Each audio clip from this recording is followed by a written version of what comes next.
Brendon Kleen, good to be with you, my friend. Cold open question for you. Shams Charania of The Athletic has reported that the 76ers' interest in pursuing Paul George has, quote, significantly waned, end quote, in recent days. And it looks like they're going to go elsewhere with their salary cap flexibility and draft capital. What do you make of this? I'm a little bit surprised, personally. I'm surprised, too. I think the first place my mind goes is that of any team out there over the next couple weeks with the offseason rumor mill and slop season upon us here, the Sixers and Daryl Morey are probably the team I believe the least of what I hear about, just generally. I think everything is leveraging and smoke screens and everything else. So I'm not fully sold that they will not ever pursue Paul George again, or that that's even fully true right now. The other take or reaction I had is 2 words long, and it is Jimmy Butler. Okay. I had another name, and that was OG Anunoby. Yeah. I think I would. Who would you rather have? I'd rather have Butler, even if it's you're getting less prime years. I think their window is now. So OG feels like he's kind of a maybe he could be, and Jimmy's kind of a we already know. Yeah, and I think if you think about what they do and what they are in a playoff setting, which is what everything is about for Philly, I would rather have Jimmy as a creator, as a passer, as a leader, as a defender, as a guy to like vibe with Embiid because we know how connected those guys are, more than I would want OG, who's a really good player, really useful player, but has real health issues, and you're not getting another on-ball way to diversify your offense with him. Like, it's someone that Nick Nurse is obviously very familiar with, and maybe that's the appeal for him. But in a basketball sense, for the short term, which is all this is with Philly, I would rather have Jimmy Butler as well.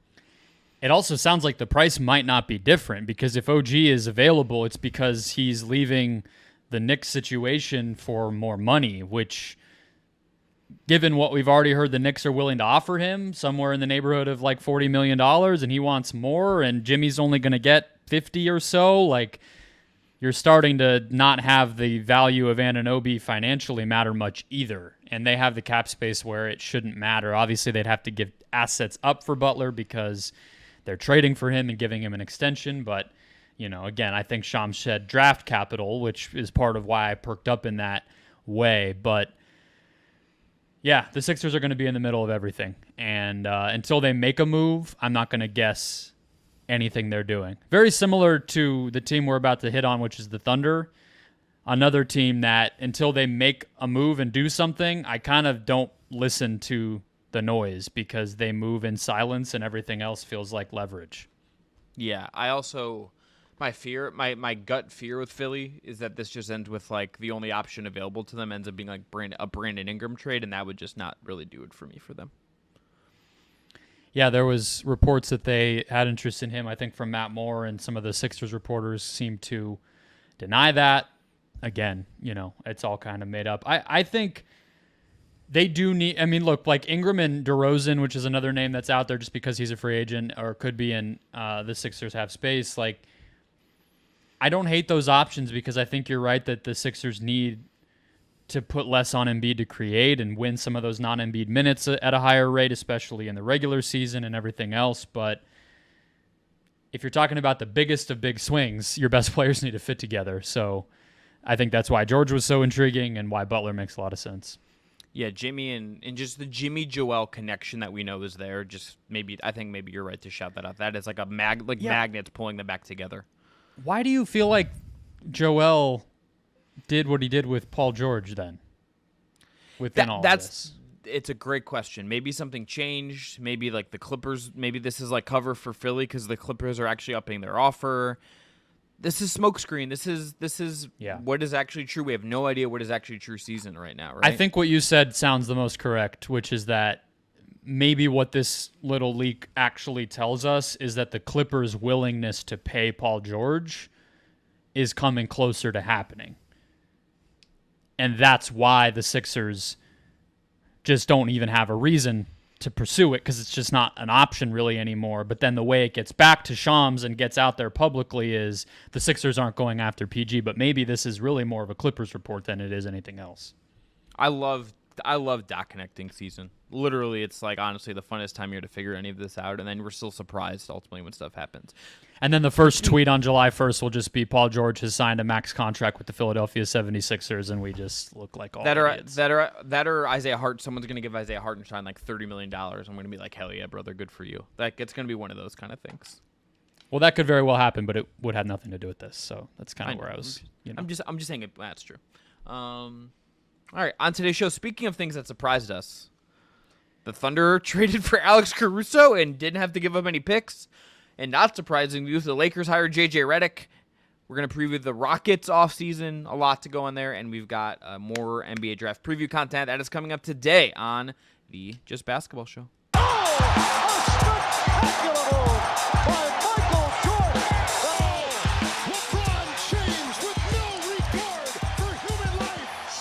Hey there, welcome in to the Just Basketball Show. I'm Chris Manning. That is Brendon. Kleen. If you haven't already, you can subscribe, rate, review to this podcast on your favorite podcast app. You can hit subscribe on the Just Basketball Fans YouTube channel, and you can check us out on TikTok, Instagram, and X.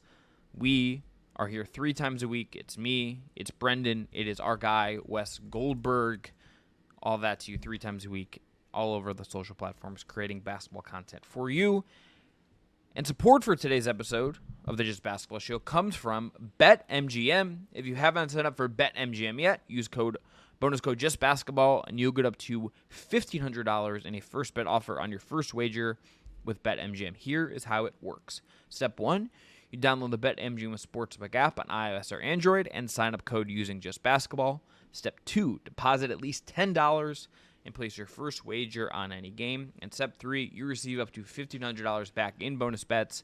If the bet loses, just make sure to use our bonus code, JustBasketball, all one word, when you sign up. Gambling problem? Call 1-800-GAMBLER. Must be 21 or older to wager. Terms and conditions apply.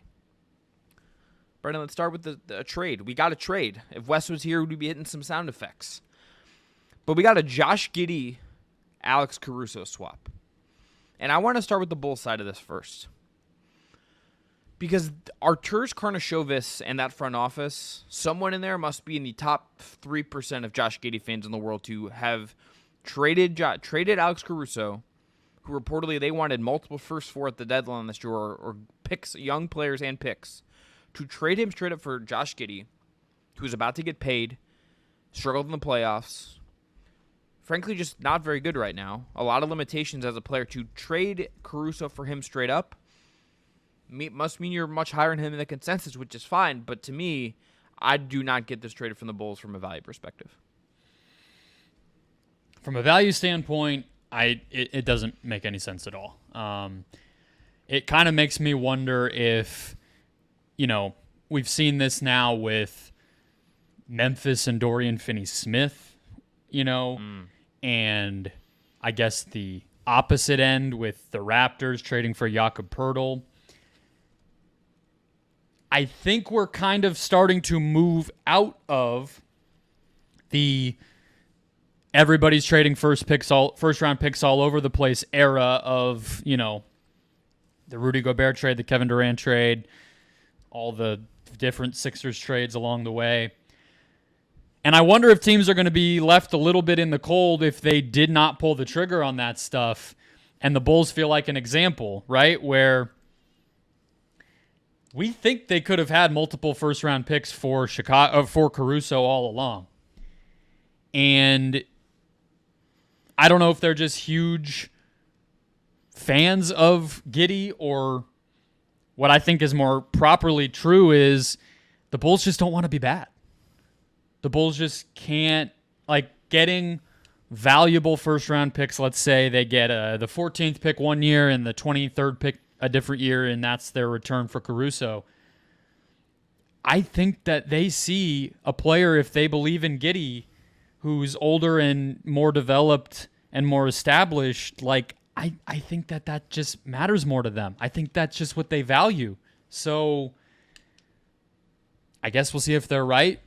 but they clearly weren't looking at this the same way that the rest of us were, and they seemingly never were, because they had a bunch of opportunities to get back good stuff for him. They might have missed that entirely now, and what they ended up taking is all about their analysis and their scouting of another team's player being like top 100th percentile of what Giddey could become.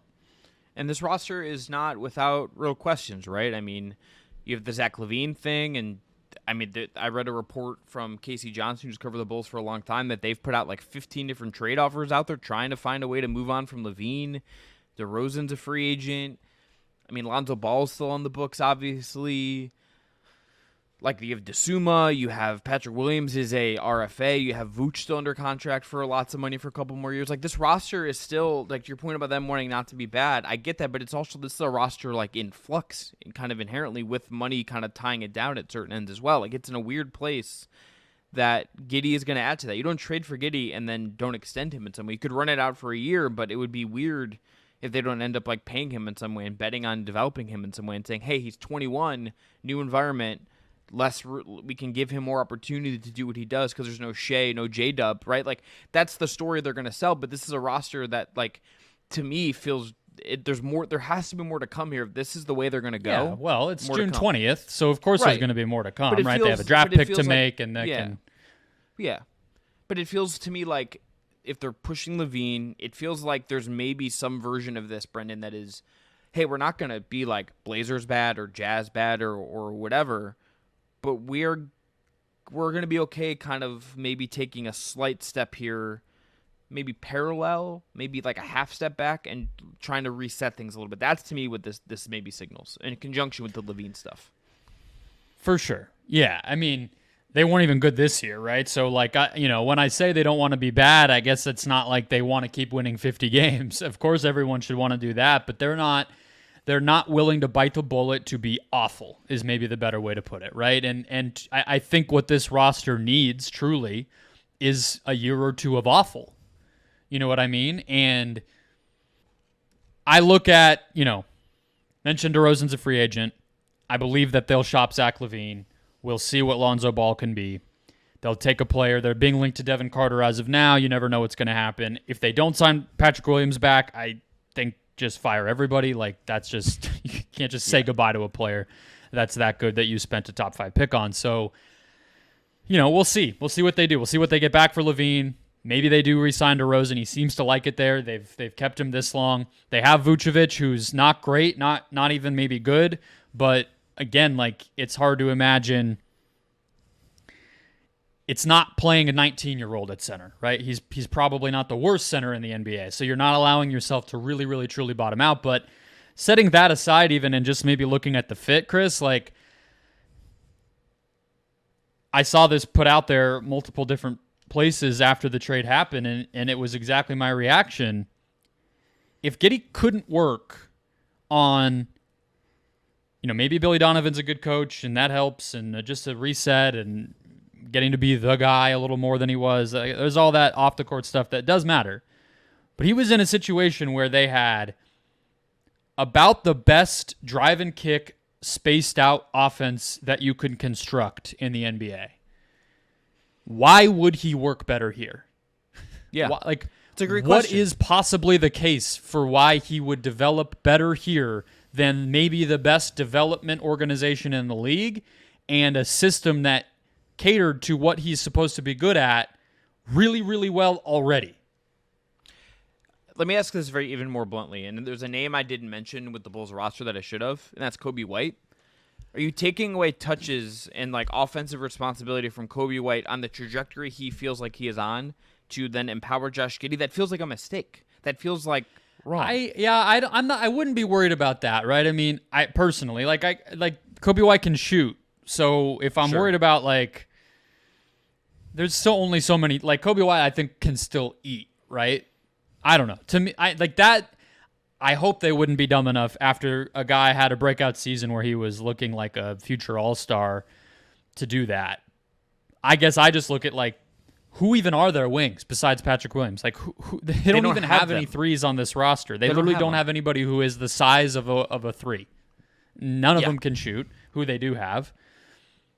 That's where I would be more worried, is like, even if that's your backcourt of the future, Kobe, White, Josh Giddey, great. Vooch can space it a little bit in theory. He had a horrible shooting season last year, but like, if you're playing Torrey Craig next to him, like, what's going on here? Yeah, and like the only way this works is that if you can, because again you have to pay him, so you're just coming. If you were the team that figured that you crack something in Josh Giddey, that, like, to your point, did not come out in OKC with the talent there, with the development staff there, with Chip Englund there from a shooting perspective. Like, it felt like everyone else on the Thunder, I haven't like done like the data analysis on this, but it felt like everyone else on the Thunder improved in some way the last couple of years and got better. I can't really tell you anything Josh Giddey is like demonstrably better at than he was like a year and a half ago, and that is a major red flag to me. I do not get this trade from any angle for the Bulls. It feels just even if you had all, I'm guarantee, knowing what other teams think of Caruso and how important he was to the Lakers championship and all of that, Brendon, had to be other offers out there for Caruso.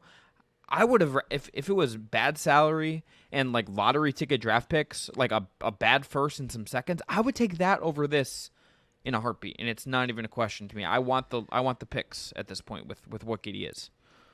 The other example that I was trying to come up with that I knew it reminded me of when I was talking about that kind of missed opportunity in that phase when every deadline, every offseason, we were hearing about multiple first-round picks even for role players, was Bojan Bogdanovic in Detroit. And what did they end up getting for him? Like, well, they did the Burks and him deal, and it ended up being a little more complicated, but not a lot is the point. And these two organizations aren't just nearby each other geographically. I feel like they're both very similar in that there's too many voices in the front office from what you hear and read and the insiders over there tell us. And the kind of paranoia of allowing yourself to have a vision, even if that means taking some lumps, can really set you back. And the difference with Chicago is they never lucked into Cade Cunningham, so they're even further away. And I know Alex Caruso, like, is in the grand scheme of things, even if they had done a trade to get the like 2 firsts at some point or whatever it might have been, I don't think we would feel that much better. To me, what feels so ugly about this trade for them is it just speaks to kind of the grander things that we've always known are wrong and that don't seem to have much of a, like, take the coaching staff. They keep Billy Donovan, clearly don't seem to be super married to him, and then they like force all these new assistant coaches on him. You know, it's one thing after the other where they want to be the 10 seed forever, and they don't have the courage to be a high lottery team even for a year, but they don't have the vision and the foresight and the skill to actually build a real contender. And that's how you get stuck here. And it kind of sucks. Like, I like some of their players. It's just a bummer that it's been this way basically since Derrick Rose had his first injury. They can't get out of their own way. On the flip side, this is an A+. This is a grand slam. This is black. This is hitting 21 at the blackjack table in your first thing. This is whatever, like, great outcome. This is a bank robbery for the Thunder. This is a great deal for them. I love this for them. Brendon, I'm just going to look at this simply. You look at their playoff minutes. Shea plays nearly 40, basically plays 40 minutes a game. J-Dub's at nearly 38. Lou Dort's at 35. Chet's at 34.5. You go down from there. It's like Kason Wallace as a rookie is playing 20. Giddey's playing 18. Isaiah Joe's playing 17.3. Wiggins is playing 15.7. Other Jalen Williams is playing 12.7. Hayward, Kenrich Williams, etc. are kind of like dabbling in there. Without having to give up any of the cascade of picks that they had, which, again, with the Bulls, if there's ever a team you could have just gotten like one pick out of, it's probably the Thunder. They're just like overflowing with picks. Sam Presti's not going to miss like the one pick in 2030 or some crap that, like, it's not going to matter. Yeah. They don't have room for all these guys anyway. Baffling. To just look at the playoff rotation and say, okay, we still like Kason Wallace. Isaiah Joe's on a great deal. We're going to keep him around, etc. Like, you still have those guys as depth pieces. But to get a guy in Caruso who is a 25-minute-a-game playoff guy, who's going to D it up for you at a high level, who's going to shoot it really well, who's going to play exactly in his role, this is a great get for a team that's going to want to escalate next year and I think needed another veteran body. This is a really good buy for them at a really at basically at like a cost that is like it even helps their books. Like this is just like on every angle. I love this trade for the Thunder. Yeah, he is an expiring contract. They might keep him long term. We'll see. That's where I think it is a no-brainer home run, A+, whatever you want to call it, is that all they had to give up was Josh Giddey. The same reason it's so bad for the Bulls is the same reason it's so great for the Thunder. But setting that part aside, because we covered it kind of from the Chicago standpoint, I guess to me the way that I look at it for the Thunder is Caruso is effectively to me kind of a replacement for what, not one-to-one, but a little bit of what they were thinking they might be getting with Gordon Hayward, right? Just another capable two-way rotation player. I think, obviously, Caruso is one of the better, more versatile defensive players in the NBA, whereas I think with Hayward, the hope was that his offense might be the boost that they needed.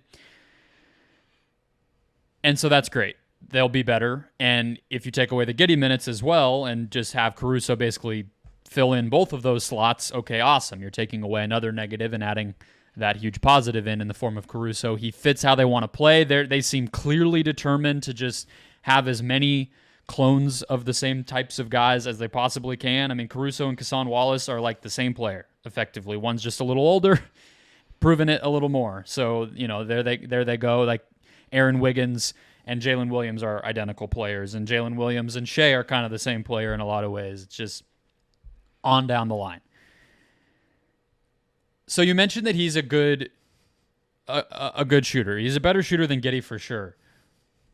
But I kind of think they need to make sure that they do go out and get maybe still what the idea was with Gordon Hayward, right? Yeah. Because their issue to me down the stretch of the season and into the playoffs, especially in that series with Dallas, was whether it was Shea or J-Dub with the ball and their lack of space and kick out options from there, or other guys needing to be the ball handler for certain stretches when Shea was off the court or didn't have it going or was being guarded by a particularly stout defender. That they didn't have a lot there. And Caruso doesn't solve that problem. So he gives them more of what they're already really good at, which is never a bad thing to have when all you're giving up is Giddey.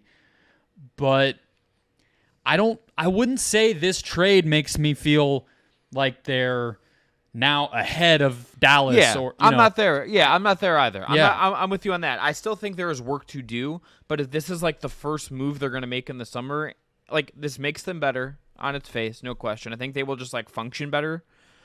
Regular season and playoffs, I think this just makes them better, a little more solid, a little more trusted in that top 8, top 7 rotation. But I agree with you. Is there another move they can make with all the assets they still have, with some salary still play around with, that can elevate them in a different way? And what do they target? Is it a center off the bench? Is it a forward in the Hayward mold? Like whatever they decided is like one other move I still think is needed here, and they have the assets to do it. Let's just see if they go do it or not. Well, what's weird is, right, like the salary wise, it's not like great. Hayward might have a lot of damn leverage on them right now, Yeah. Hayward might make more money than he has any reason to ever have made this year. I don't know if you saw his Sam Presti's comments, but then also Gordon Hayward's wife Robin's tweets about the Thunder. Even if there's leverage, I don't know if there's like a mutual interest in, like it might have to be like a lot of money, like $20 million or something. I agree with you. I don't think it's likely, but I guess just looking at their cap sheet, it's like Lu Dort feels you're only trading him if you're getting like a fringe all-star or an all-star or a superstar player. But other than that, the next biggest salary after Dort and Shea is Chet, who you're not trading. And then you got Kenrich Williams, but he's only making like 6.5. So then you get really quickly to stacking a bunch of guys together. And they have cap space, right? So they can absorb players into that. And that's probably how they could handle things this summer. But I guess I'm just looking kind of forward. Like, they have pressure. They have pressure to kind of, this is one big nice swing. They got to really find the right player and do it pronto, because they have this weird roster where they don't have big contracts, but then when they do have big contracts, all those contracts will not just be big, but huge, because there will be maxes for their superstars. So it's a interesting... Their whole rebuild has been interesting, but this little chapter of it is going to be cool to see how they navigate it. Yeah, how much, and just them putting up the money is going to be, I think, fun to see. All right, let's talk next about JJ Redick, who finally, after months and months of seemingly this was going to happen, and then the Dan Hurley part of it, and them interviewing some other candidates, when JJ Redick is going to be the head coach of the Lakers. We've talked about this ad nauseum.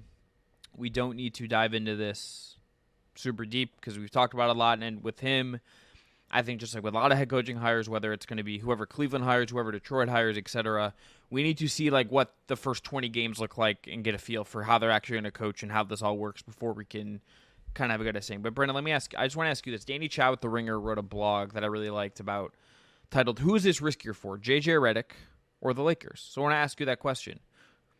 There is risk in this. I think there's no question there's risk on both sides for this. But who do you think is taking a bigger gamble here in what this partnership is going to be?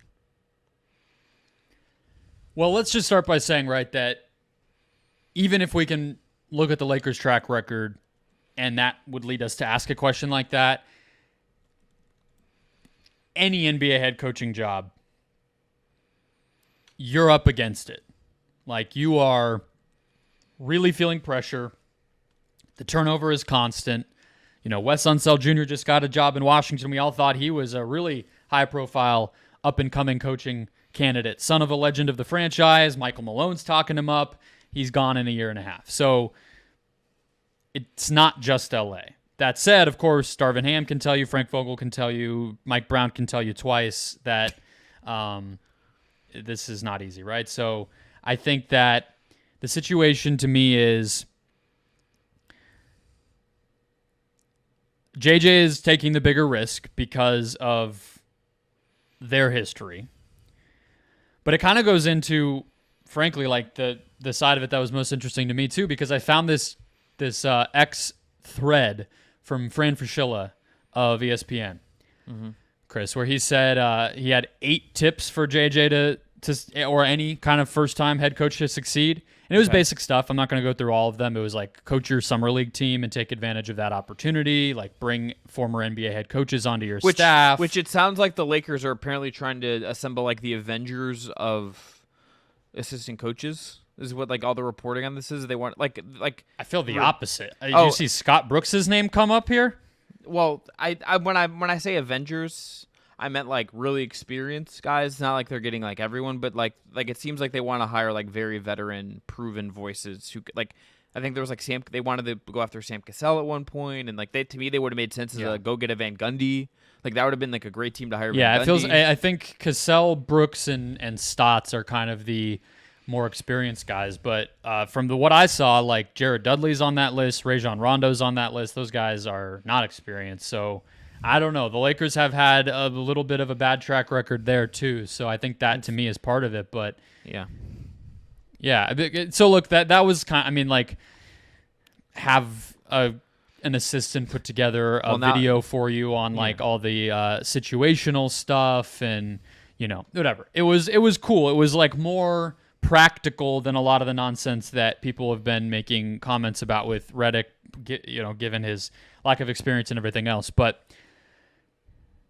The Athletic article about this from Shams Charania and Jovan Buha and I believe Sam Amick had a more detailed version of some of what we had heard with the Pat Riley comps and everything else, where there was a Spoelstra comp this time too, so no pressure, JJ. But Pat Riley, Eric Spoelstra, like we need a third. Yeah, we need Gandhi, like so crazy. Anthony Davis and his input, I guess, was important here. And this idea of Redick being given leeway, similar to some of what we heard with Danny Hurley, right? Of kind of building a program and really owning it, being the front and center guy.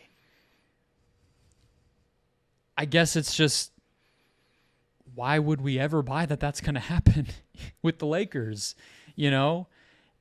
Why would that ever happen? What about anything out since Phil Jackson left the second time would we ever think, even if you're JJ Redick and you're kind of drinking the Kool-Aid and excited to make the most of your opportunity, that's just not going to happen. And I think the reality is that rarely happens for NBA coaches. They usually suck the first time. Mm-hmm. Even the guys who didn't have experience, Derek Fisher flamed out. Jason Kidd was like a laughingstock in he was in Brooklyn first, right? Brooklyn. Then like there was a lot of drama with how he switched to Milwaukee. Yeah, like there's exactly. a whole bunch There's of all stuff. these power struggles and behind the scenes things, and he didn't exactly win Steve a championship Nash in Brooklyn either. Obviously just did not work out as a head coach with the Nets. Yeah, so it just feels like there's a friction between even the best case scenario of what the Lakers are trying to claim this is going to be versus what history, their own history, NBA history tells us. I would almost be more bullish on this whole thing, Chris, if they were like, we really think he's actually one of the more studied potential tacticians out there, and we expect to be even better roster-wise next season, and we want somebody who has good relationships with our current star players and a vision for how they want to play basketball, and we'll take it year by year. Not to mention, in closing, they gave him a 4-year deal. So how are you going to be around to lead the whole thing if you're not even getting a market-length contract, which is 5 years around the NBA? It's just they're lying. Yeah. They're just saying stuff. Yeah, and I think like the characteristics you just hit, Brendon, of player relationships, offensive vision, has maybe been through this before. There was a name they interviewed in person, reportedly, that I think just like actually checks all the boxes, but it's not flashy. That's James Borrego, who like may get the Cleveland job. That was a guy that like I get a lot of reporting that Anthony Davis had a good relationship with him, liked him, all that stuff. It feels to me like that was like the sensible hire, but they wanted like they're the Lakers. They want splash, they want circumstance, they want, especially after Vogel and Darvin Ham are like two of the more like innocuous coaching hires you can make. It also feels like there's a little bit of let's pizzazz. Like it does feel like there's a little bit of let's Hollywood this a little bit. Like this isn't their DNA. I mean, I've seen the comps with them trying to hire Coach K 20 years ago and all this. I guess, but I mean, is that even how it's going to be received? I think it's kind of a joke. I think everyone. I don't think people are like, if they had gotten Danny Hurley, that fits what you're saying. I feel like. Sure. But the idea that like the rookie head coach who got on like Chris Russo's bad side on ESPN every few months, that's like the star nab of the coaching market. Like it feels like they'd kind of be kidding themselves if they said that. Yeah, like, I think who thinks that's the hot shot? I don't hear that. I would say the only thing I would say, I think you're right. The only thing I think I would feel differently with that is if this had been like a 2-week process and not like felt like 6-month process. Like this has been so drawn out with the podcast, with like the interviews he's given where he's like kind of like talking around this thing. Like it felt like everyone just kind of knew this, except for the Danny Hurley like kind of like side adventure we went on. It feels like we were always this was the end destination in some way, and it just like took us a long. And I think that takes away from some of the panache of we're the team that hired JJ Redick. You know what I mean? So to answer my own question, this is more risky for. I think this is more risky for the Lakers ultimately. Because I think JJ Redick, like long term, he's 30. He's 39 years old. He's got let's say he gets fired in 2 years. This doesn't work out. Can dip right back into JJ Redick media personality. Write a good book about being the head coach of the Lakers. He will like be fine and can probably coach again if he wants to. And maybe he gets fired and then goes the assistant route and lives that lifestyle and like grinds his way through this instead of going back that way. Right with the Lakers. You have AD right now in his prime. You have LeBron at the tail end of this. You have pressure to win every single year.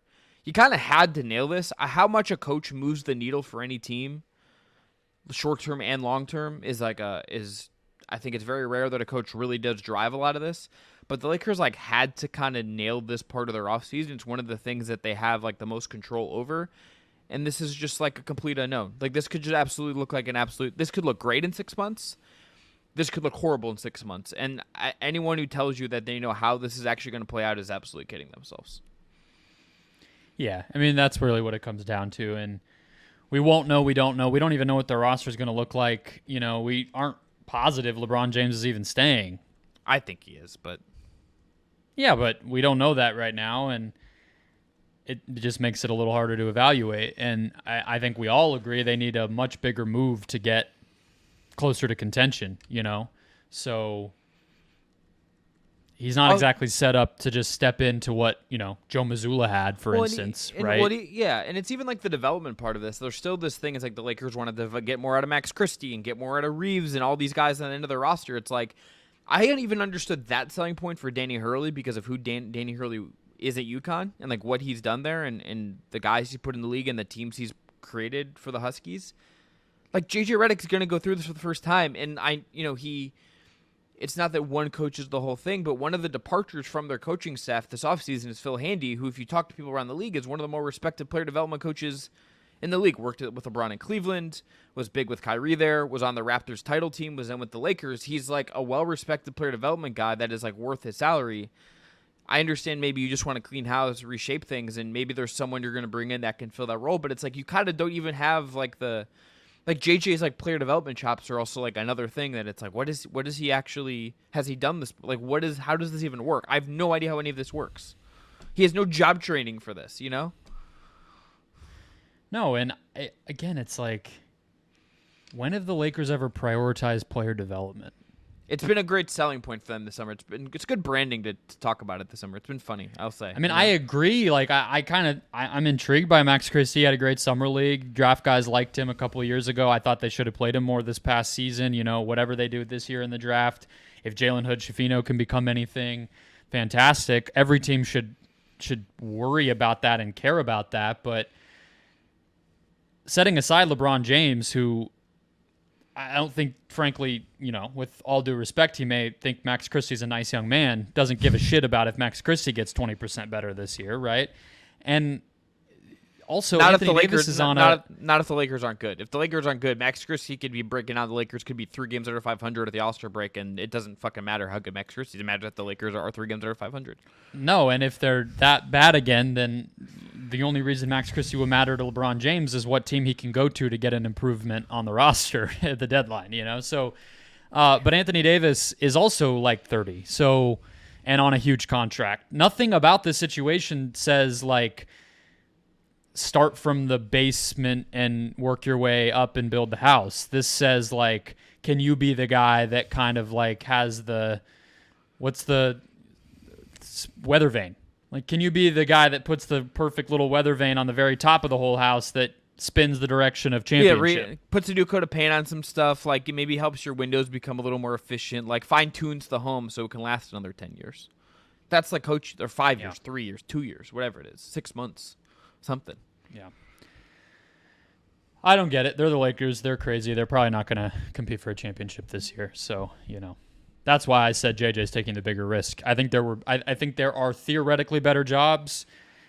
Maybe the opportunity of it being LA and it being LeBron and AD, it was just too good to pass up. But I don't know. I might sound like an idiot. I know most people are like, I just don't have that athlete gene. I don't have that insane level of competitiveness. But what he was doing before was really not half bad. So it was cool. I'm not saying never coach. But a lot of people would give up a lot of stuff to get what JJ had, and if I could keep doing that and have a job with a better likelihood of success, not Charlotte, but also maybe not the Lakers, I would have waited that out. But that's always like the grass is always greener. Yeah, and the last thing I think I'll say is that I think the Lakers is the only job in the NBA. I mean, I don't think Boston job seems to have as necessarily. Maybe it does. We haven't really seen it open like this in a while. I mean, maybe Brad Stevens would be the person to answer this because he like left Butler and like. Yeah, we haven't seen the Boston job open since it was not desirable in like the early 2000s. Right. It's like the Boston job and maybe like the Knicks job are like the only 2 jobs. Like there's these jobs in sports, Brendon, that do like, because of the history of these franchises, because of the markets, like they do carry like a certain level of prestige and weight and like history to them that like the Cavs job doesn't fucking have that. Like, like the Raptors job doesn't have that. The Hornets job certainly doesn't have that, right? Like there's like 20 of them in all of sports. It's like Real Madrid, Man United, the Lakers, the Yankees. It's like Ohio State, Alabama football. It's like these. Like, yeah. It's like but like it's just like, so it's like, as much as I agree with everything you're saying, we are in alignment on that. I think the Lakers being the Lakers is part of feel why this happens. Playing for the Lakers has that. Does coaching the Lakers really have that? I mean, what's an example of somebody who turned down another great opportunity or was kind of seen as this next guy who chose the Lakers? I mean, Pat Riley and Phil Jackson just happened to coach the team. I know, but it's really to me Byron Scott coached this team, Luke Walton coached this team. Magic Johnson, who I know he's famous, but he kind of sucked at it, coached the team. Good at X, Magic Johnson, Yeah, I don't know. I think you're not wrong, but I just think I'm just trying to understand. For a 39-year-old JJ Redick, most of his life, that's not, or at least half of his life, his whole playing career, let's put it that way, outside of the beginning of it when he was facing them in the finals, outside of that, it wasn't really true for most of the time JJ was a player. Yeah, but maybe it somewhere it was, and then his big career thing is with the Clippers. It's he's on the other team in LA. There's something about the psychology of this that I find fascinating. That we probably will never get a valid or a satisfying answer about this. But oh no, I think Wes is right. I think we're going to get a valid answer because this introductory press conference next week or whenever it is going to be 6 hours long. Sick. I look forward to... There's not going to be a question asked that JJ does not take all of the opportunity to answer. So what you're saying is, Brendon, I'm going to be... let's just say it happens Tuesday, and I'm busy with some work stuff, kind of booked up that day. For my flight home Wednesday, I was planning on going to download just a silly movie. I was considering SWAT with Samuel Jackson and Colin Farrell, for instance, just to kill some time for my 2 hours back to Cleveland. Should I just fire up the JJ Redick press conference and download that for my flight home and just watch the whole thing? Is that what I should do? Well, you'll probably have to, add a couple extra flights to your itinerary or something, because I don't think New York to Cleveland's going to quite be enough time there. Got time in the airport. I'll get a sure. Coffee and then yes. Rob Pelinka's got to talk to. I'm sure. I think you're onto something. All right, I know what I'm doing Wednesday night as I'm flying back to Cleveland, Ohio. All right, we're gonna end there. Well, I want to apologize for something. I said at the top of the show that we were gonna talk about the Rockets offseason. The trade happened. We pivoted, so we'll cover the Rockets in the future. Maybe Wes and Brendon will do that on their show to start next week, but we will cover the Rockets offseason now. Zach Cohen, NBA draft stuff. Let's dive into it. All right, joined now by Zach Cohen, our draft guru here at the Just Basketball Show. Zach, let's get into some sleepers. Give me your favorite sleeper of yours in this draft. Just someone you've become obsessed with that's maybe a little lower in consensus to you.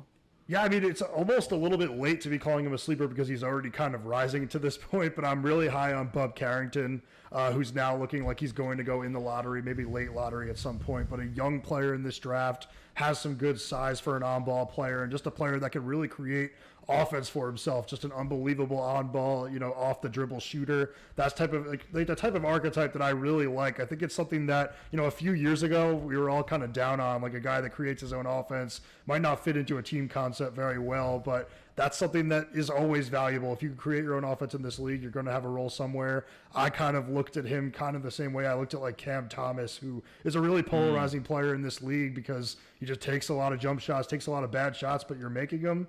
No one's going to complain. And Carrington is a player that I do think has that same type of explosive ability to shoot the basketball off the dribble. Teams are probably picking him as a point guard in a way, but he's more of a combo guard. He can make plays for others. I don't think you see players with his ability to shoot off the dribble very often.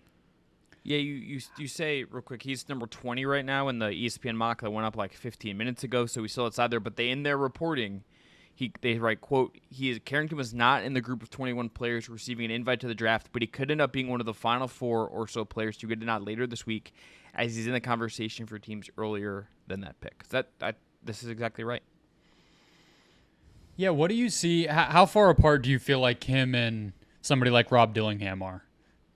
Similar players. I've seen, some people, some writers seem to have actually Carrington equal or above Dillingham. Obviously, I think the more consensus, what everybody's saying, we associate Dillingham as this high lottery type guy. How far apart do you feel like those two as kind of similar pull-up jump shooting first players go when we get to next Thursday and the draft actually happens?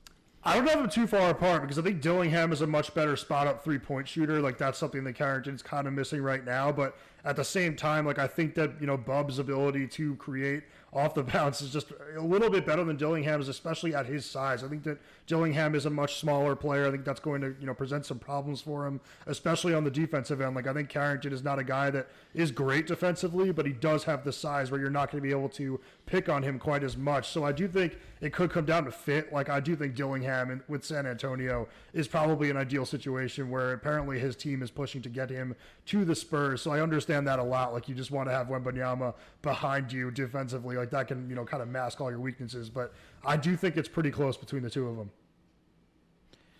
Carrington's also a guy that I like the idea of one of the if he ends up going a little bit early, like maybe the Thunder isn't like the best spot for him because they are over a little bit, like the Kings as a spot that maybe needs another bigger another score, just something else to take a risk on to add to their talent level. Does he go to the Heat? And maybe he's not exactly the Heat guy, but like their development program, he's been mocked to the Cavs a lot. I know there's some interest there. That's a pick to me for what they might be evolving into. Like, that makes sense to me. He's a guy, to your point about maybe his skill set is not, what we maybe thought was most attractive. I think, like, what he's doing, we're learning how valuable that can be. And if he's young and you can develop him, there's, like, I think some maybe found value in this draft that no one seems thrilled with a lot of it. But if that's a guy people like and he's younger and you can develop him, like, I could absolutely talk myself into him being, like, one of the more interesting picks in this draft. Yeah. Real quick, Zach. So, you and I live in Phoenix, right? So the Suns are a team that's going to fall into the category that I'm going to ask about next, but I'm not just asking you about the Suns, but who is your favorite player of the guys? You can use Jaime Jaquez last year as an example or whatever.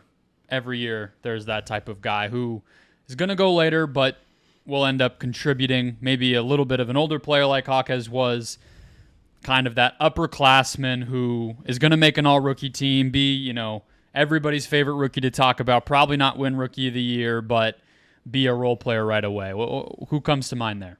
Yeah, this is kind of like the one where it's like you look at the guy and you're like, how did that guy not go earlier in the draft? That's Jalen Tyson for me this year. I think that he's a player that, used to be more of a 3-and-D catch and shoot guy before he transferred to Cal, where he moved into this massive on-ball role. But, he's a 6'7" wing that can handle the ball, that can shoot the three, that can defend.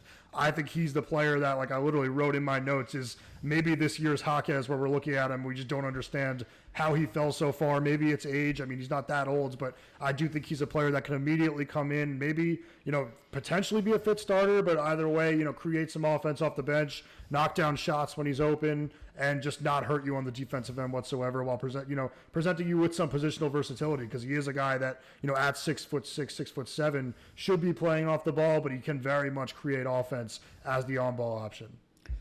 Yeah, what's your philosophy on that? Because the Ringers comp for him, has one of theirs is Jared Dudley, and I like that. Dudley was another guy, too, though, who at Boston College was like getting buckets. Like, we think of him as like the slow dude that was, sixth man on like some championship teams once upon a time, but he was in college able to kind of finesse his way into, really being an on-ball guy. What do you think of players when you're evaluating them in college, and maybe because they're older or because they're in a mid-major or whatever the case may be, that they are doing that, but in the NBA they probably won't be asked to early in their careers?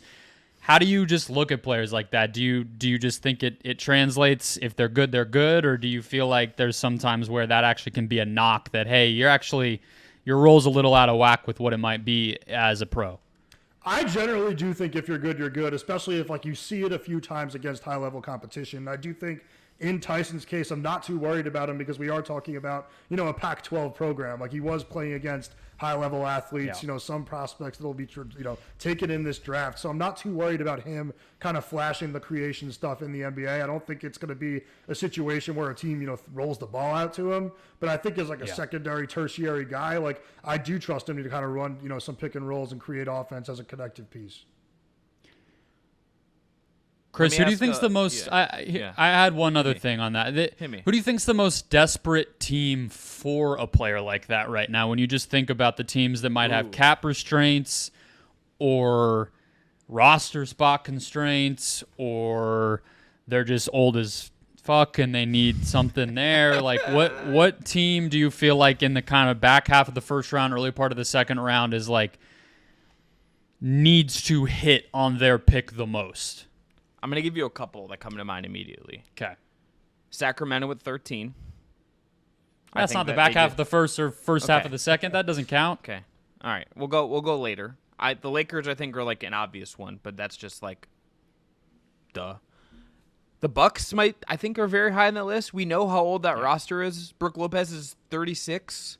Bobby Portis is older. Dame is older. That is an old rotation with championship expectations. Like, they need helpful players. I would add the Wolves in there as well, just because their cap situation is going to get crazy. And, I mean, we don't know how much it'll ultimately affect this, but their ownership situation's in flux. And does that have any impact on their spending? I think those are the teams that come to mind for me. Milwaukee has 23 and 33. That was the team that I was thinking of for sure. They just need talent desperately, and they just need good players. And if they're young and have upside, fantastic. They were not athletic this past season. They were not dynamic at all. They really, really need that. You want another one? Yeah, I would love another one. It might seem like an overreaction, but I think Denver really needs to hit on their pick at 20. It's a good one. Yeah, I think that there's some uncertainty around Contavious Caldwell-Pope maybe being back. I saw some, there's some rumors about him maybe getting a massive offer from one of these teams with cap space, and I just think that we felt them missing some pieces off the bench last year. Well, and it's so integral to the way they've presented their roster building strategy in this Jokic Murray era, right? Like, they're saying, hey, we want late first round picks. They've gone out of their way to get them. Last year, didn't exactly work to the way you would have wanted. Like, Hunter Tyson didn't really give them anything. Peyton Watson was not trusted to the utmost degree where he got fully empowered. Like, Christian Brown is kind of the one guy there, but all the other guys they've picked in this range, Zeke Naji, whomever, they haven't really clicked in that way. So, like, them getting someone who could actually give them minutes next year, I agree, would be a really big deal. Julian Strawweather, another guy who really didn't give them much despite kind of fitting in this mold, in theory.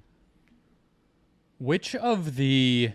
So kind of in this similar range, Zach, we have a lot of bigs, right? And I'm a little skeptical that, or I guess I'm bullish on the idea that we could see some of the centers who are being mocked toward this range actually go higher. I mean, I'm not saying that from how I value them over the other guys, because I don't know the draft well enough to really do all that. I just think the league is valuing centers more, and especially, the Lively of it all, where he overachieved in year one, and even Gafford's role in all of it, and go down the line. Lots of teams benefited from getting real centers in the door again. But between Edey and Missy and Ware and Filipowski and Holmes, I feel like that's kind of where the cluster is. Who do you like the best out of that group? Who do you, I guess maybe if it's a different answer of who you like best versus who you think will help the most in year one, like, give us both of those. Well, I do think it sounds like Edey's going to go a lot earlier now. So I don't know when it happens, but it feels like there was a jump from can this guy play in the NBA to now he's a lottery pick, and it happened. And not exactly a sleeper, Yeah. We all know who Zach Edey is. Yeah. That might be why he's rising. Yeah. So that's one where I almost don't even consider him part of that group, and at the same time, I put him down in my notes. I think that Filipowski seemingly has seen a huge drop, and I don't really think he should have. So I think that I would put Filipowski at the top of that list for me. I've kind of always viewed him as a lottery pick. I just think that, you get a guy like him that, can really create for his teammates out of the post, can score in the post against smaller players, but then has this ability to shoot the ball that we, maybe don't believe because the shooting hasn't been there throughout his whole career and the free throw shooting wasn't great. But at the same time, he looks the part of a stretch big. He can, grab and go with rebounds. He is a good ball handler. And I kind of like the way he plays defense. I know that that's something that people are worried about with him, but I like the way he defends on the perimeter. I think he moves his feet really well. I know he's not a traditional shot blocking center, but I kind of trust him defensively. So I think that you get him in the right system, and that shot comes along. I do think he's going to be a player that ends up being a starter in this league. And I think that there are less question marks with him as there are with other centers. So I've been surprised kind of to see him dropping after he went back to school for his sophomore season, made the improvements that people kind of asked of him. And we're seeing him not really reaping the rewards. let me ask this philosophically as well within this draft. This is if you look at the ages in this draft, there are guys who are 18. There are a couple, Bub Carrington, Topic, Ron Holland, etc. There are some younger guys in this draft, but there's a lot of guys in the mocks you see that are 20, they're 23, they're 22, they're already a little bit older. How, for you in your analysis, how does that impact how you view some of these, how certain you can feel about what they can provide from day one versus someone like a Bub Carrington, as compared to who's a little bit younger, maybe more upset? But how do you kind of blend that, seeing these, like this older draft class, a lot of older potential guys in the first round? I've been trying not to, look into it as much lately. I think we've just seen too many examples in the last couple of years of older players getting to the league and still continuing to improve, like the Desmond Baines, Cam Johnsons, those types. Like, I do think that there are players now that are proving that, they're not done developing just because they played a lot of college basketball. So I'm trying not to let it get into my head when I'm evaluating these players. What I do is, like, if there are players that are comparable, like I remember we spoke about comparing like Edey and Klingon, like the fact that Klingon is 3 years younger and it just has more room to grow. Like, that's when it matters to me. When you're comparing two prospects, one of them's younger, that's when I think that you need to look at age. I guess on the inverse of that, what I was going to toss your way is it feels like because of maybe Edey rising, because of, I'm trying to see who else is, De Silva seems like he's gone up a touch. You're seeing some intrigue around Devin Carter. On the flip side of that, there's some younger guys that I think we went into this past college season all the way back last fall feeling like we're top 5 guys or lottery players, like an Isaiah Collier, for instance, or, I know Tyler Smith is somebody that there's a wide range of opinions on. Which of the younger, I'm calling them fallers now, they're fallers in like this fake mock draft world, but who have seen their stock fall at the very least so far, who do you like the best in that group? That's maybe like I was actually thinking of an example of it when Chris brought up the Wolves. Leonard Miller, to me, I think, I still like him. He's an example of somebody where I might not pick Minnesota as a needs to nail because they actually have him, and he might just be that guy for them. But who would you look at in that younger group that might go later, Zach, that you like? I do think Collier's fallen a little too far. Like, I feel like I came on here and kind of went into his flaws a little bit a few episodes ago, but at the same time, like, you're talking about him now in the 20 to 25 range. This is a player that we were talking about as a top 5 player and a potential number 1 pick before the season. And I do think that USC, I've given them, some trouble for what they did with Bronny. Like, I just don't think that they put these players in a really winning environment. I think there were a lot of on-ball guards on that team, not a lot of floor spacing. I think it was a really tough place to just kind of show your game. So I do think that Collier is a guy that could easily get to the NBA and just be a lot better than he was in college. I think that there's a lot there in terms of tools. And I think if you're a team like picking in the late 20s, if he somehow falls to you, you're ecstatic about getting a potential player that can maybe turn into a core piece for you in a draft that, is viewed as weak and you just never thought you'd have that shot. I was giving you a softball there. You just could have gone right to Bronny. You didn't. It was hanging right over the plate. Oh, you didn't hit it. Brendon, we'll save the Bronny question because I have a very blunt Bronny question I want to ask, but I have a more trolly question I want to ask. So can I make the case that Topic is potentially going to be a sleeper? Can I make this case? I'm not moving him. Like, I have him at number 1 on my board, and I don't really want to move him just because I do still think, like, it might take a year, but I still think he's going to be the best player in the draft. This is the thing. He's 18. I understand the ACL stuff. That's never like a good. You can't tell me that like an ACL tear at that age is like a quote unquote like good thing. But we have a track record in the NBA of guys taking redshirt years. Chet, Blake Griffin, Joel Embiid, etc. Like, guys do miss time and then have really good careers. Like, if the Jazz get him at 9 or whatever, I think their pick's at 9 or 10, one of the two. Yeah. And you stash him for a year, and like he ends like an year into like, who's really good? Topic. That doesn't exactly count as a sleeper, but I feel like him going at the back end because of this injury in this draft, that feels like a mistake. That just feels like a mistake to me. Like, if I was the Spurs, I understand you want to maybe hit the gas with Wemby, and maybe they have there's things they want. But that guy makes so much sense to me as a guy that should just be going a little bit higher, and he's going to fall to the back end of the lottery, it seems like. Yeah, I completely agree. And I also think, like, you're talking about a guy with, shooting concerns. Well, he's about to have a full year of just nothing but form shooting. So when he does step back on the floor, like, you would expect that jumper to be improved. I still just am so high on his ability to create offense that I just have a hard time moving him off one. Like, I do think that it's weird where, you're not going to see him for a year. Like, I know that you're supposed to bump him down. I just don't really know how to do it because, like, I just still think he's going to be fine. My last question is just kind of going toward, I guess, it's funny to say lottery sleepers, like that feels like an oxymoron, but at the same time, who is the player that you continue to kind of be higher on? They will get taken high, but not high enough, besides Topic, that, on draft night is going to be, we can already see it, right? The team that Kevin Pelton gives an A to for value. Like, kind of what I feel like, was it, I guess Dallas kind of was that way with, we all thought Lively was a really great pick last year. There's a ton of examples every year. Who do you feel like might be that guy, and what situation do you think maybe makes the most sense for them? I think I have the same answer as you. I still think Cody Williams is the guy that, like, when I watch him play the game, I think that there's tools of a number one pick in there. And I know that there were some, late season concerns. There was an injury that kind of derailed his season.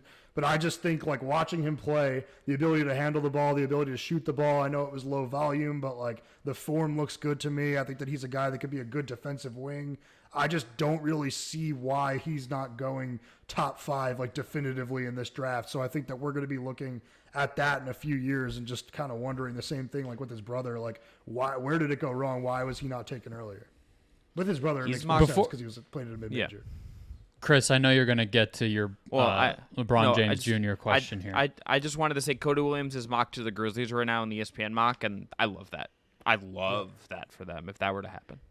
Yeah, I think so. I mean, what I was going to point to is felt like there were rumors in a lot of the insider mocks for a while in this case being like a week with this stuff, where Cody Williams was thought of as potentially a Detroit option.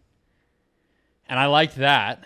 Now Buzelis is there, and it's almost like this thing where we're still a week out, and it's just a lock that Buzelis is going to go to the Pistons. And I always raise an eyebrow when things get locked into place so specifically this early. And then you're hearing all this stuff about there's 4 different camps and the Monty Williams firing and everything else. So I guess that's all just to say, I hope they're the team to just trust their gut and reach on Cody Williams. I think that they're the right. I know with the SAR, like, that's a little bit of a risk if Cody Williams jumper, even if it's fine in the grand scheme of things, if he's a low volume guy, that fit can get tricky. I don't think it's any more of a risk or less than Buzelis, frankly. So they feel like another perfect option. Obviously, if he goes to Memphis, we'll all celebrate, and that'll be exactly what I was asking, I think, Chris. Like, that would be the Dallas taking Lively of this draft, where it's like, thing that team needed, player that provides it, great, A+. But I want a team higher up to do it, and I feel like the Pistons might. I did tweet, like, when they hired Fred Vinson from the Pelicans, that seemed to open the door for the Pistons to go with one of the upside swings rather than, like, the Reed Shepherd, Dalton Connect types, because Vinson is kind of credited with getting all these New Orleans guys 3-point percentages up. He's viewed as one of the best 3-point shooting coaches in the league. So I kind of get now why they might be targeting a Buzelis, who might be a jumper away from being one of the best players in this draft. I also think it kind of, like, opened the door for, like, even if they wanted to, swing on, like, a Ron Holland, but I definitely thought that was the end of, like, a win now, ready-made player at number 5. All right.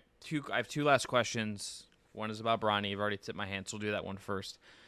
Is there a world where he works out in some ways? It looks like he's going to be a late second-round pick. Everyone thinks the Lakers. We'll see where it actually is. But is he someone that, with a better development system, in a more normal circumstances, post-USC, could you see him figuring it out and getting developed into, like, a good value second-round pick in time? I think so, because honestly, like coming out of coming out of high school, he was ranked in a similar range as Reed Shepherd. Like people forget that he was a player that we thought could play before he got to USC, and I do think that, you know, obviously he had horrible circumstances with the Trojans. Like he had the cardiac arrest before the season, got off to a slow start. Like that's not a normal training camp. And then I mentioned before, like it wasn't a normal situation for him having to go play with Collier, Boogie Ellis, like two guys that really need the ball. There wasn't a lot of spacing for him. I think when Bronny gets to the NBA, like when he's only asked to just defend the opposing team's lead guard and knock down some threes, like that's when he's going to thrive. So I don't know, like it's an easy comparison to make. Like I do think Deuce McBride is a really good player comp for him. I do think there's a path towards Bronny being, you know, a solid rotation player. And I actually thought hearing Rich Paul talk the other day about where he might go, where he might not go, I thought that like it was interesting that he mentioned there's a connection there with the Raptors at 31. I don't know. Yeah. It might feel a little early, but that felt out of left field to me in a way that like he knows something. Yeah, just to give my thoughts on it, because the Suns are the one of only two teams to work him out. So I've thought about it and looked at it a little bit. And the only other thing I would add is just if you're going to bet on any person to be better than what they are now, I'm going to go with the guy who has the resources and background that anyone else in this draft would probably trade for in a heartbeat. You know what I mean? Like, it's not... I actually don't know if I fully agree. I know you were just kind of saying it offhandedly, Chris, but I'm not positive this actually will be a better developmental situation than him. Like, speaking of what Rich Paul said, like, he talked about how, you know, a two-way is not good and everything else, but I'm like, also is, you know, never seeing real competitive basketball for a year great either. I mean, I mean, it's not a science. If this stuff was figured out and we knew which was better, we would just put everybody there. I guess the two-way thing made me wonder, does that also mean like a G League assignment is off the table? That's the thing that I also wondered, because like the two-way thing is like really partially I feel like a physical thing. Yeah, I mean, Rich Paul can't control if he gets assigned to the G League in January, but he can decide if he's going to be on a two-way contract or a real full NBA contract. So I guess we'll see. But I just think, look, he has money and commitment and investment from not only his dad, but the agency that his dad like kind of helped start up basically. And like all those things are working in his favor. Whereas, you know, if I pull a name out of a hat, like a Jalen Bridges from Baylor, who's mocked in this, it's like, I don't know anything about that guy. I know Bronny has everything he needs. It's just about maximizing it. So I think that goes a long way for me. And we all know the second round can be somewhat of a crapshoot anyway. So I don't think it's crazy that he could go 31, or frankly, like if he went in the first round, I know it'd just be the laughing talking point of the next Monday after the draft. But to me, like, it's not that insane. I do like I don't see a situation where he's getting minutes for any team in the league, honestly, right now. So it's like whatever. Yeah, Rich Paul might want it, but it's not going to happen. I do think like the Raptors. Another reason I think it makes sense is just kind of because they've used their G League team really well historically. Like they're ones that actually use it to develop players for the NBA. Like it's a very similar system to what you would do with the Raptors. So I thought that was interesting when he said it. Yeah, that felt intentional. It's a good shout. So the last question, the G League Ignite guys. Anyone there that you are higher on than the consensus that you're like, why is this guy going later? Like, is there anyone in that from coming out of that program that, you know, that doesn't exist anymore that you are excited to see, and maybe there's a new corner for them outside of that program? I think all of them are pretty good. Like I think Holland has his flaws as a shooter, but just a really athletic wing, like gets after to the defensive end. Apparently, like is really driven to be great. Like that's what you want if a guy can't shoot, like that he's going to work to do it. And then I think Buzelis is just a really talented player as well. And I know you guys mentioned Tyler Smith before.